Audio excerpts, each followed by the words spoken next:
श्रीगुरुभ्यो नमः। कान्ताय कल्याणगुणैकधाम्ने नवद्युनाथप्रतिमप्रभाय नारायणाय अखिलकारणाय श्रीप्राणनाथाय नमस्करोमि. ಶ್ರೀಮತ್ಸ್ಮಧ್ವವಿಜಯ ನವಮಸ್ಸರ್ಗದಲ್ಲಿ 43ನೇ ಶ್ಲೋಕ. ಮಂದಹಾಸಮೃದುಸುಂದರಾನನಂ ನಂದನಂದನಮತೀಂದ್ರಿಯಾಕೃತಿಂ ಸುಂದರಂ ಸೈಹ ಸನ್ಯಧಾಪಯದ್ವಂದ್ಯಮಾಕೃತಿಶುಚಿಪ್ರತಿಷ್ಠಯಾ. ಮಂದಹಾಸಮೃದುಸುಂದರಾನನಂ ನಂದನಂದನಂ ಅತೀಂದ್ರಿಯಾಕೃತಿಂ ಸುಂದರಂ ಸಹ ಇಹ ಸನ್ಯಧಾಪಯದ್ ವಂದ್ಯಂ ಆಕೃತಿಶುಚಿಪ್ರತಿಷ್ಠಯ. ಹಿಂದೆ ತಿಳಿಸಿದಂತೆ ಉಡುಪಿಯಲ್ಲಿ ಶ್ರೀಮದ್ ಆಚಾರ್ಯರು ಕೃಷ್ಣನನ್ನ ಪ್ರತಿಷ್ಠಾಪನೆ ಮಾಡಿದರು. ಸಹ ಶ್ರೀಮಧ್ವಃ ಮಂದಹಾಸಃ, ಮಂದಹಾಸದಿಂದ ಕೂಡಿದ ಸುಂದರವಾದ ಮುಖ ಮತ್ತು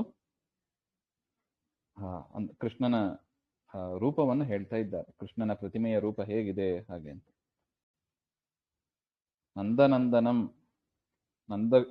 ನಂದಗೋಪ ಪುತ್ರಂ ಹಾಗೆ ಅಂತ. ನಂದನಂದನಂ ಅತೀಂದ್ರಿಯಾಕೃತಿ ಪ್ರಾಕೃತ ಇಂದ್ರಿಯ ಅಗೋಚರ ಆಕೃತಿ ಸ್ವರೂಪಂ ಯಸ್ಯ. ಪ್ರಾಕೃತವಾದ ಇಂದ್ರಿಯಗಳಿಗೆ ಗೋಚರನೇ ಅಲ್ಲ ಸ್ವಾಮಿ, ಅಂತಹ ರೂಪ. ಸುಂದರಂ ವಂದ್ಯಂ ಬ್ರಹ್ಮಾದಿ ಸ್ತುತ್ಯಂ ಹಾಗೆ. ನಂದನಂದನಂ ಅಂತ ನಂದಗೋಪನ ಮಗನಾದ ಶ್ರೀಕೃಷ್ಣನನ್ನು, ಕೃಷ್ಣನ ಆಕೃತೇಹೇ ಪ್ರತಿಮಾಯಾಹ, ಆ ಕೃಷ್ಣನ ಪ್ರತಿಮೆಯನ್ನು, ಶುಚಿಪ್ರತಿಷ್ಠೆಯ ಶೋಭನ ಪ್ರತಿಷ್ಠಾವಿಧಾನಂ ತಯ, ಅದೇನು ಪ್ರತಿಷ್ಠಾಪನೆ ಕ್ರಮ ಇದೆಯೋ ಆ ಕ್ರಮದಲ್ಲಿ ಆ ಕೃಷ್ಣನ ಪ್ರತಿಮೆಯನ್ನು ಪ್ರತಿಷ್ಠಾಪನೆ ಮಾಡಿ, ಇಹ ಅಸ್ಯಾಂ ಪ್ರತಿಮಾಯಾಂ, ಆ ಪ್ರತಿಮೆಯಲ್ಲಿ ಸನ್ಯಧಾಪಯತ್ ಸನ್ನಿಹಿತಂ ಕಾರಯಾಮಾಸ. ಸರಿಯಾಗಿ ವೇದೋಕ್ತ ಕ್ರಮದಲ್ಲಿ ಪ್ರತಿಷ್ಠಾಪನೆ ಪೂಜೆಗಳು ನಡೆದು ಬಂದರೆ ಪರಮಾತ್ಮನ ವಿಶೇಷ ಸನ್ನಿಧಾನ ಇರುತ್ತದೆ. ಇದೆ ಸಾಕ್ಷಿ ನೋಡಿ. ಆಚಾರ್ಯರ ಕರಸ್ಪರ್ಶ, ಸರಿಯಾದ ವಿಧಿವಿಧಾನದಿಂದ ಪ್ರತಿಷ್ಠಾಪನೆ ಪೂಜೆ ಎಲ್ಲವನ್ನು ಮಾಡಿದ್ದಕ್ಕೆ ಕೃಷ್ಣ ಅಲ್ಲಿ ಸದಾ ನೆಲೆಸಿದ್ದಾನೆ ಅಂತ ಅರ್ಥ. ಸನ್ನಿಹಿತಂ ಕಾರಿತವಾನ್ ಅಂತ ಅರ್ಥ.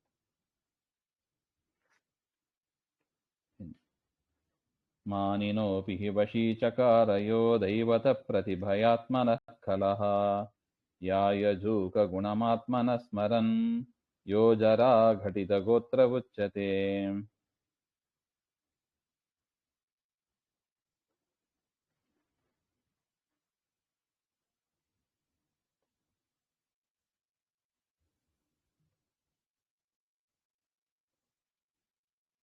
ಆತ್ಮನಃ ಪ್ರಿಯತಮಕ್ರತೋ ರಮಂ ಪಾಪಪೌರುಷಮವೇಕ್ಷ್ಯ ಘಾತುಕಂ ತಂ ನಿರಸ್ಯ ಜನಂ ಅಪ್ಯಥಾಹಿತಂ ಸರ್ವಭೂಧರ ಸಮರ್ಥಪೂರ್ವಕಂ.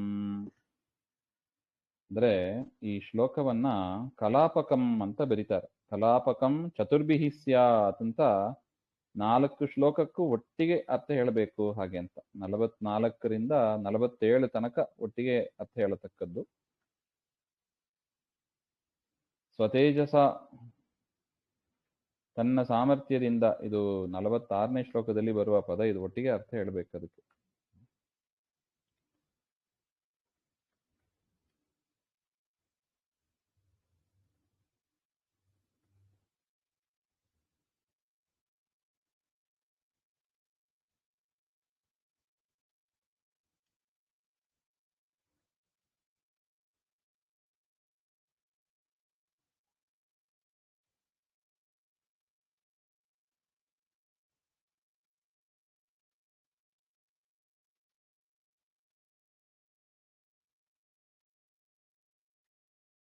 ಅಂದ್ರೆ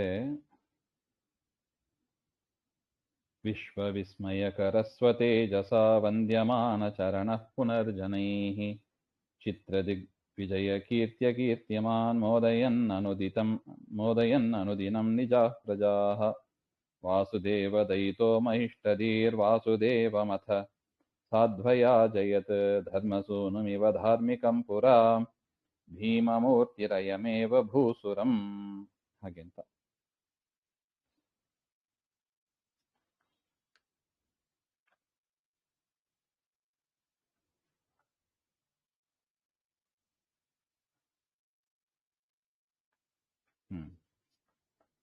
ಯಹ ಕಲಹ,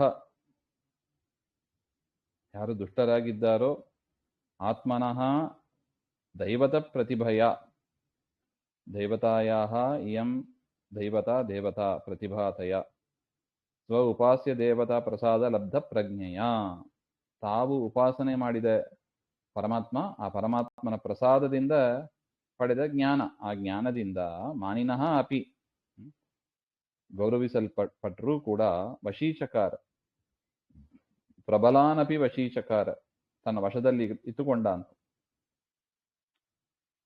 ಯಾರದು?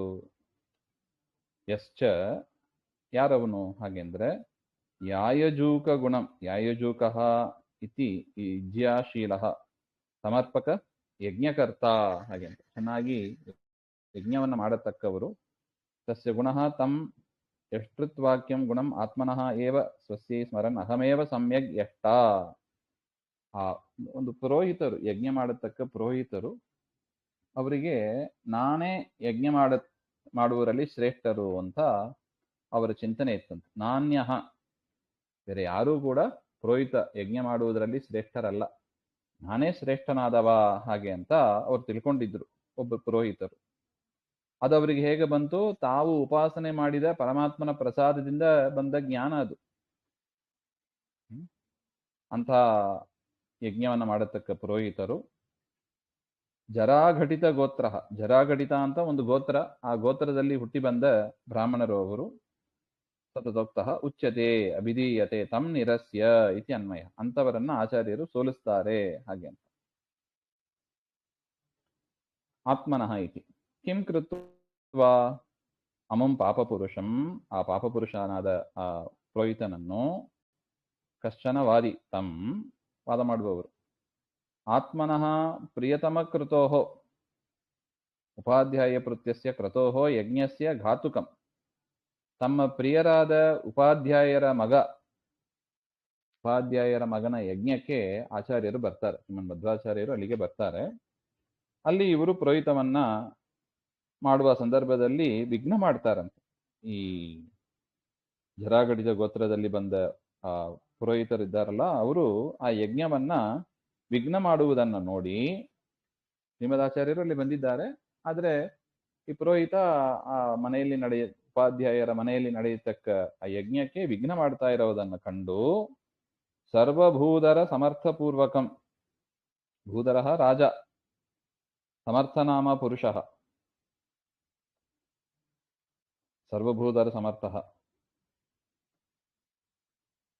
ತಂ ವಾದಿನಂ ನಿರಸ್ಯ,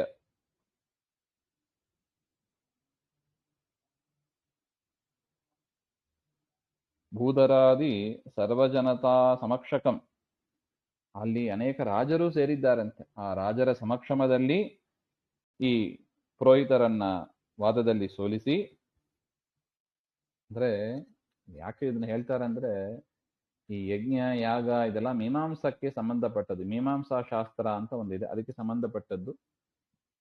ಇವರು ಸನ್ಯಾಸಿಗಳು, ಯತಿಗಳು, ಮಧ್ವಾಚಾರ್ಯರು ಸನ್ಯಾಸಿ, ಅವರಿಗೆ ಶಾಸ್ತ್ರ ವೇದ ಬೇಕಾದ್ರೆ ಬರುತ್ತದೆ, ಮೀಮಾಂಸಾಲ ಅದು ಗೃಹಸ್ಥರಿಗೆ ಸಂಬಂಧಪಟ್ಟ ವಿಶೇಷ ಕರ್ಮ ಅದು, ಅದನ್ನ ಪ್ರಾಯಶಃ ಅವ್ರು ತಿಳ್ಕೊಂಡಿರಲ್ಲ ಅಂತ.